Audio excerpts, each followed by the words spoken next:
Rappers come daunted across the sky. When they meet with an indigo, they have to look them in the eye as we cross the deserts, streams, mountains, and plains. We remember we are the same. Face the grandfathers, rock the stones, let the music flow, become the hollow bones. Repeat, I am not alone.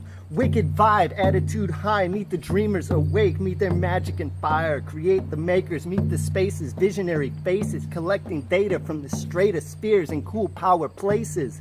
Into your hands in an activation, long-lasting, potent like a sacrament, melting in your soul's mouth until it hits the hipsters. Watch out while we make a switch here.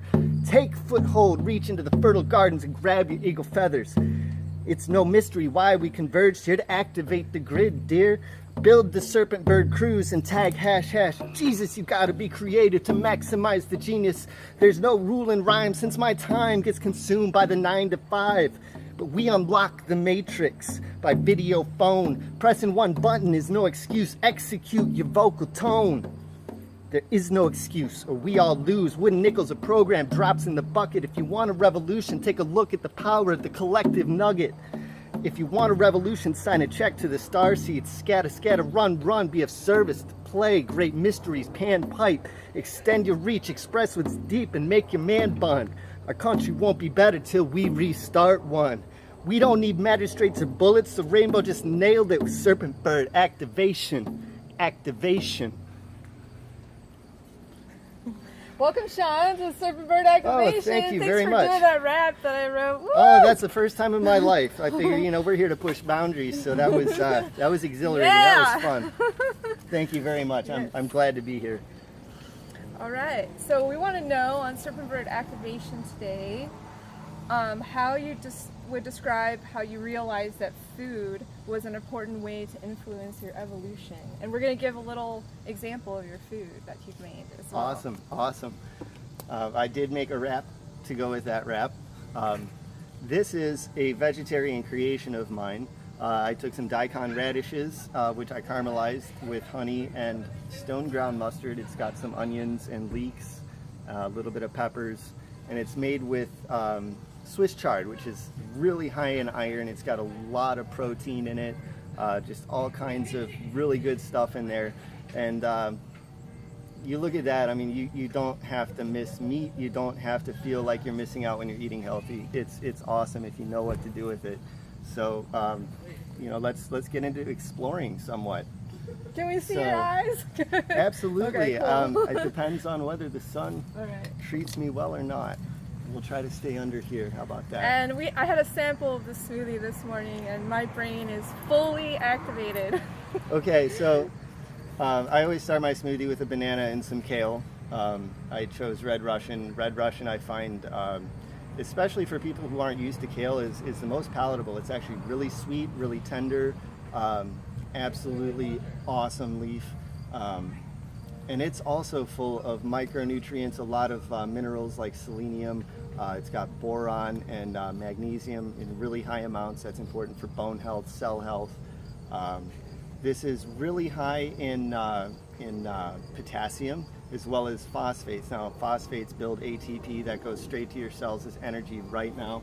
And it's got flaxseed in it. And flaxseed is high in omega fatty acids, which your brain will burn almost immediately as fuel. So this is a great way to start the day, something to really get you going, especially if you have health issues. Sometimes maybe you have problems eating or you have problems eating the right things. This is a delicious way to get a lot of nutrient in a really, really small package. Thank you. You're welcome. And where are we standing right now in this portal of activation? We're actually in one of the local community gardens. For anybody interested in what's going on in the world, you can turn off your televisions. This is where it's all going on. This is where all of the impact is. This is where the next step in our evolution is taking place. This is where we should all really be, and this is where our focus should be in my mind. So that's where we're at today. And that goes back to what you were asking actually about where I realized the importance of food. How did you phrase that? Okay, so describe how you realized that food was an important way to influence our evolution. Okay, so I remember as I was pursuing the culinary arts, young in my career and full of hope, and I'm going to make it to the top, and all these dreams of riches and fame and all of that. But I remember running across this book. I was also studying psychology at the time, and so this book played on really two of my fascinations in life, and what it was is called nutrition and mental health. I've struggled with a lot of depression a lot of my life. I know a lot of people that have struggled with depression. 70% of Americans have suffered or do suffer from some sort of mental illness.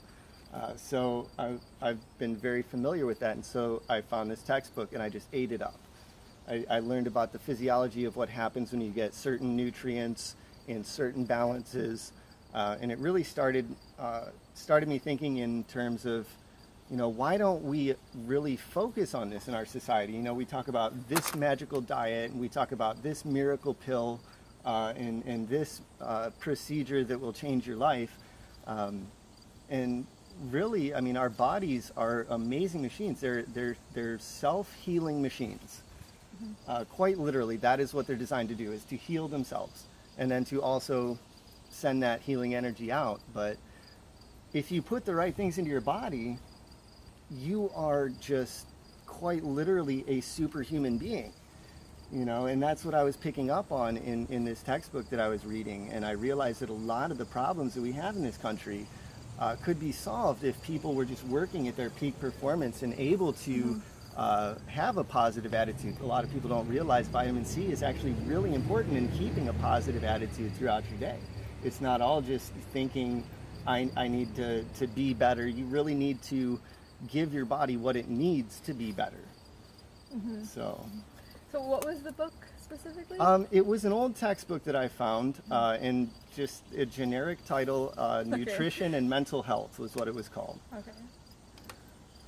So explain how you feel about technology and rewilding the planet. Okay, well, one of the things that I've learned in really looking to make myself more healthy is the importance in rewilding, the importance of being in contact with nature. There's so much going on there, and so many relationships that we're just starting to touch the iceberg when we realize that funguses work like a brain for the forest, keeping everything communicating, and we're part of that. We interact with nature in much the same ways, in chemical ways, in energy waves, and they're starting to prove all this. And so I started to realize the importance of being in contact with nature in the whole rewilding process. But I am also a child of the technology generation. I'm one of the last people to remember what it is to not have a cell phone. My sister doesn't remember this, my younger sister. I remember not having a laptop. I remember learning all of this stuff as it came out. And now we have the internet, we have tablets, we have, basically like what Nikola Tesla prophesied. He said, we're going to be able to talk to each other across the planet in real time with devices that fit in our pockets. And that's exactly what we're doing. And so a lot of people look at what's going on in the world today and they see the technology. And we say, a lot of the problems that we have are because of the technology that we have, which is true. And then you also have people that just want to stay asleep and they say everything that's comfortable in my life is because of this technology. So you end up with this polarized view of things. The technology is either our God or it's our Satan. We've kind of become rather religious about science and these devices, and I rather tend to think of them as magical. And magic, like a lot of things, is a tool that can be used for good and for bad. There's a lot of things that we can do to connect with each other. You just saw me use my tablet to do that rap that she sent me actually yesterday. Really amazing how we can do those kinds of communications without having to go out of our way to drop something off or mail something, or it's absolutely amazing how much we can get done and the types of things that we can get done. We can clean up the oceans, we can heal the earth, we can heal each other using technology if we use it for the right things. But it's also what right now is destroying our planet. It's destroying our health. But I'm a prime example of that. I have a degenerative disease called lupus. We wouldn't be able to tell that. Right, exactly, exactly. I in my mid-20s found myself almost incapable of keeping up with my career, and I was facing, either getting a desk job or really looking into this problem and getting on disability, looking at other people in my family, my aunt, my uncle, and seeing where it's taken them. My uncle was using a cane at the age of 45. Wow. He had had a stroke, and it was lupus. His whole body was just breaking down, attacking itself. And I decided one day that I was going to fight it. And I used what I knew about nutrition and mental health. I said, well, let's see how deep the rabbit hole goes. I started looking into things like boron, which the FDA actually lists as a poison. But it's actually, if you ask any farmer, what's the first thing that you think of when your crops are sick and you can't figure out why? Boron. We're not that different. We need the same building blocks, and we actually get boron from our food. The plants need the boron? The plants absolutely need the boron. Okay. And that's why we get sick. That's why plants get sick. It's a symptom. Sickness is always a symptom of something else going wrong. Remember, your body is a self-healing machine. So if something's going wrong, if you're sick, it's not because of something else going on. It's because your body couldn't handle something. You weren't giving your body what it needed, or it couldn't get what it needed. And so that's where you start. So I've used this in my own life to really be not only productive with a degenerative disease, but to basically reverse it and cure it in myself and in others. So one thing that I'd like to add to that whole topic of technology and rewilding the planet is my personal feeling is that technology is really helpful. Obviously, we have a camera set up here in the garden. We're informing people. We're using technology. But however, on a day-to-day communication basis, and one reason why I wrote that rap about communicating and using your voice is I feel that when we're not making an actual phone call or a video call, we're just on chat, or we're playing games with our chats, with other people, and there's a lot of hidden things that are kind of being said behind what people are using the technology with. And I just feel like there's this part of us in our soul that's actually missing out, because the people who maybe haven't received the same kind of knowledge that I have, they're just kind of this extra disconnect, and they think the technology is helpful, but in those cases it's actually maybe some psychological issues going on. So what's your feeling about that? Well, I definitely think that psychology plays a huge role in our perception of technology. But I think we misunderstand what technology is. From an anthropological standpoint, when we look at technology, what we think of is anything that we do to manipulate our environment to achieve a purpose. Okay, so when man picked up a bone and used it as a weapon to defend his cave, that was technology. All right. Okay? So psychologically, we have to separate ourselves from what we perceive as technology, and start thinking in terms of utilization. An excellent example would be the cistern that we have over here, which we'll show is you an later. ancient piece of technology.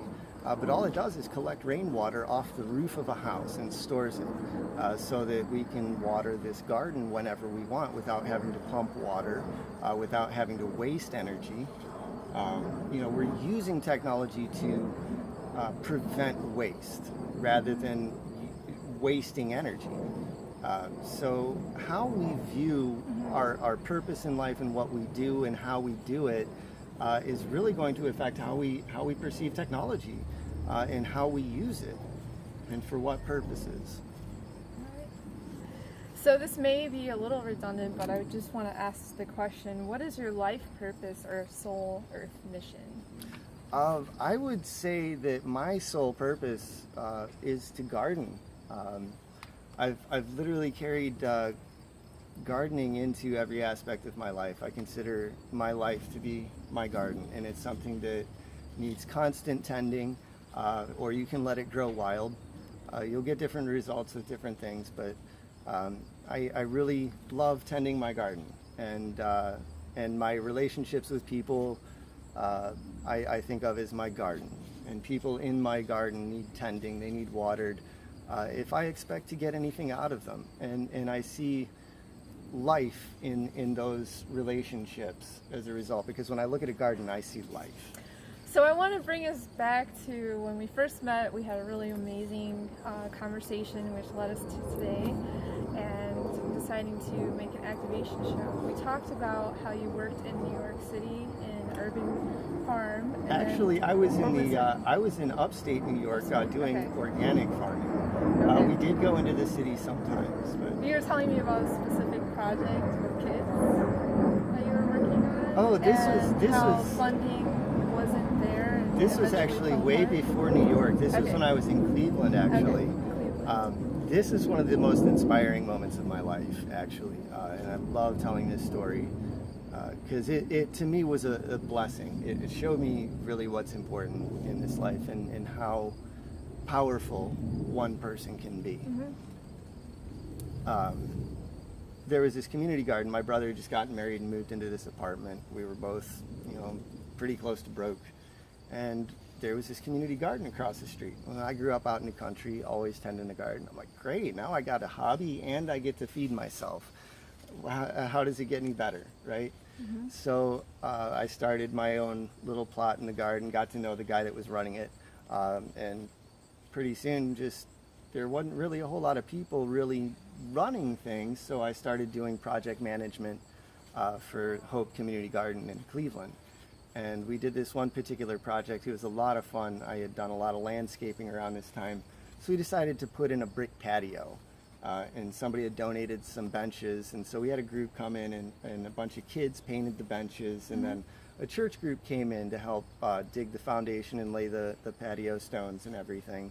And they also helped beautify the garden. They painted some fences and did some basic upkeep kind of work. And it was just a lot of fun. Everybody had a great time. And we didn't get everything done. We had maybe a quarter or a third of the bricks laid. The foundation was done, the hard part was over. The back-breaking labor that takes forever. But you remember the part with the little girl? Right. And Well, this you is tell the important part with because the little girl. Right, this is important Okay. because you have to We understand need how to much hear went this. into this. This was like a serious project that we were working on, and it took a lot of people doing a lot of hard work to get it done. And so I went back the next day to finish up, right? And I look up, and there's this 9-year-old girl just looking at me, just being really quiet. And I just said, "How you doing? You want to help?" And she just got this look on her face like, "Oh my God, yes!" And so I was like, "Come on." And I started to ask her to pass me some bricks. And I was like, when I was 9 years old, I didn't want to pass people bricks. I wanted to do something. I wanted to do what the adults were doing, And so I said, "You know what? I'm going to show you what I'm doing." I started tapping some bricks in with my little rubber mallet, showed her exactly how to place them and how to tap them in and make them all nice and level. And I got out and started handing her bricks, and she started tapping in these bricks into the patio. And pretty soon, maybe 10, 15 minutes later, a 10-year-old boy standing there, one of her friends in the neighborhood. And this was gang territory, so a lot of kids this age were being targeted by gangs, getting them to steal bicycles, petty theft, things like that. Because gangs know how impressionable a 9-year-old kid is. So it was really a thrill to be working with these kids in this environment. And we got done. And we got up out of this pit that was now a beautiful patio.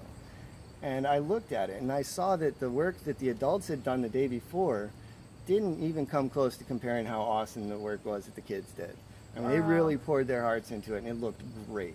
I've seen professionals that didn't do this well with something like this. And I just looked at him, I said, "That is an awesome thing you just did.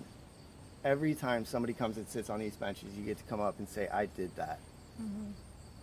And they were they were beaming. It brought tears to my eyes because as I looked in their faces, I could see that they'd never experienced anything like that in their lives where they felt they could accomplish something that they could be proud of.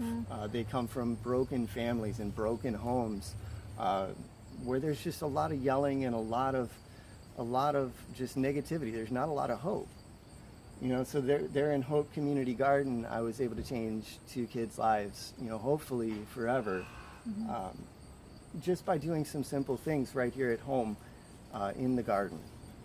All right, I want to touch on something before we wrap up the show and then take them on a quick tour because we don't want this video to be half an hour, hopefully.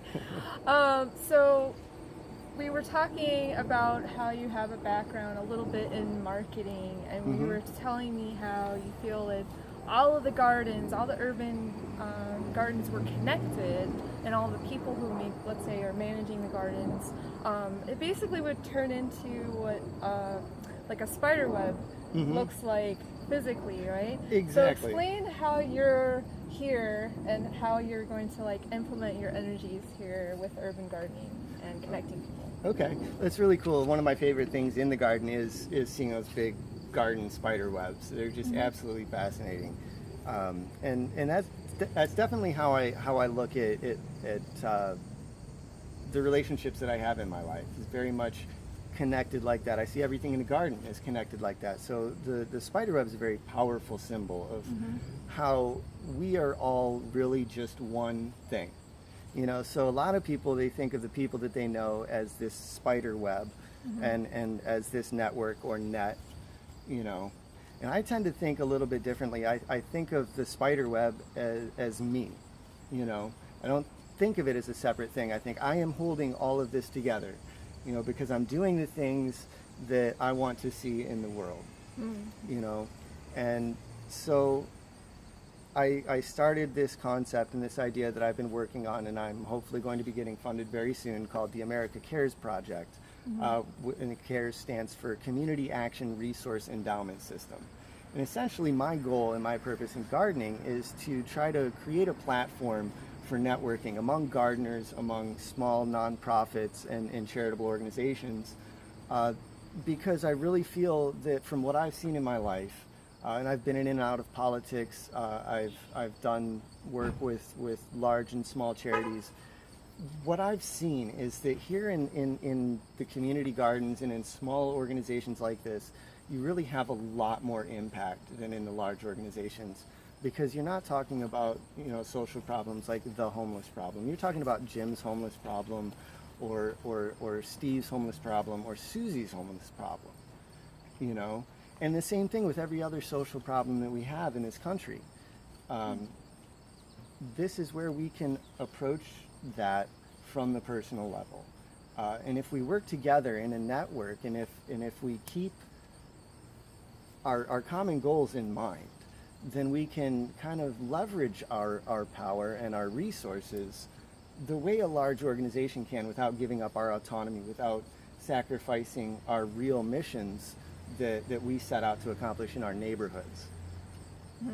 So how do you think you're going to start like this networking project to begin with? Like, are you going to have everyone just meet at one urban garden and actually physically meet, or those kinds of things? You know, I'm kind of up in the air about that. I mean, a lot of it depends on how things go.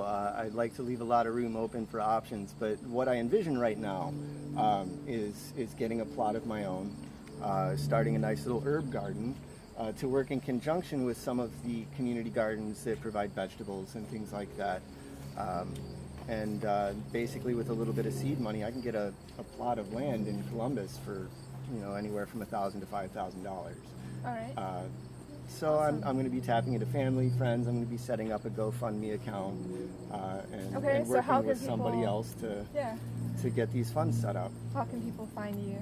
Well, you can find me on Facebook. My name is Shaun Hinebaugh. It's ShaunHinebaugh. I'm always happy to have more friends. And you can ask me what you can do to help. You can ask me what I can do to help you. If somebody's helping somebody, then I've accomplished my goal. So let's, you know, just start getting together. That's the beginning. That's really all it is just, you know, I think things like the other day when we just kind of ran into each other and we decided to have a little community meal, taking advantage of whatever opportunities pop up to make things happen. So right, I'll be starting a GoFundMe. You can keep track of me on Facebook, and we'll move things forward. Woo! Serpentbird activation, and we're going to show a couple spots off in the garden and have you explain them for us. Indeed.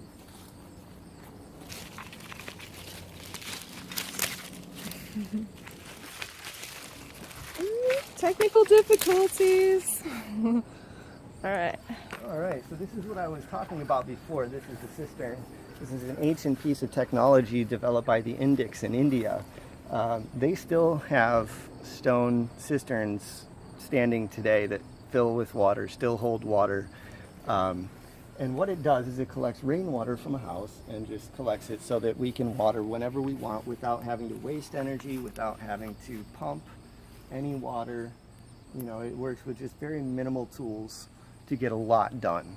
You know, that's technology, you know, leveraging our resources to get things done. So this is accomplishing a very beautiful purpose, a very life-giving purpose. And so that's a tremendous example of technology being used in conjunction with nature.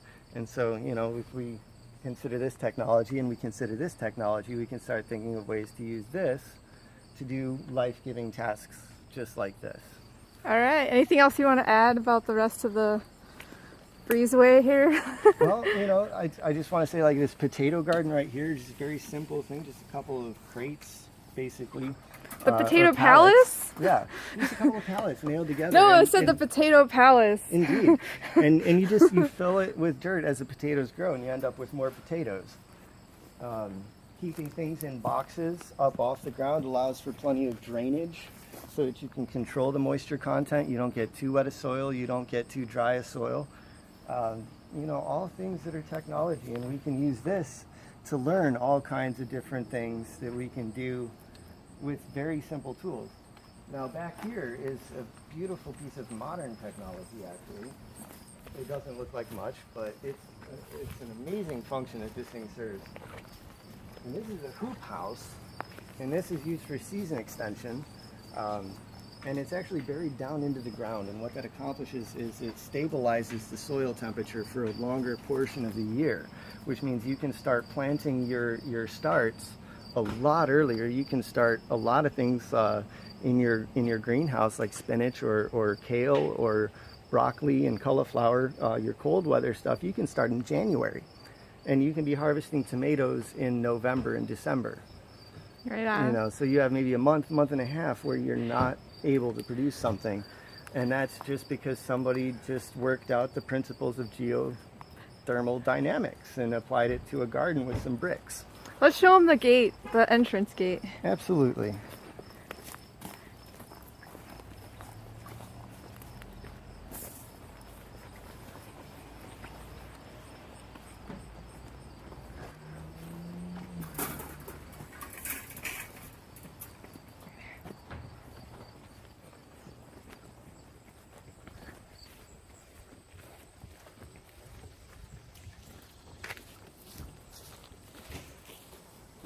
Stand right there. Okay. All right. So do we know the people at Red Roots? We do not. Not yet. We just actually just meeting them yet. Totally anarchy bombed the show at a place we don't know who owns this garden, but we thought we'd show the people. This garden is really cool. You know, they have a very open door policy on their vegetables. Anybody that's hungry can come and pick. They're really friendly and really all about community, and I know this about them without ever having met them. I really hope to meet them soon. Hopefully they'll be fans of this show. If not, we may have to edit some things, but that's okay. That's okay. From North Campus, we need to sign off. All right. Thank you, Shaun. Thank you.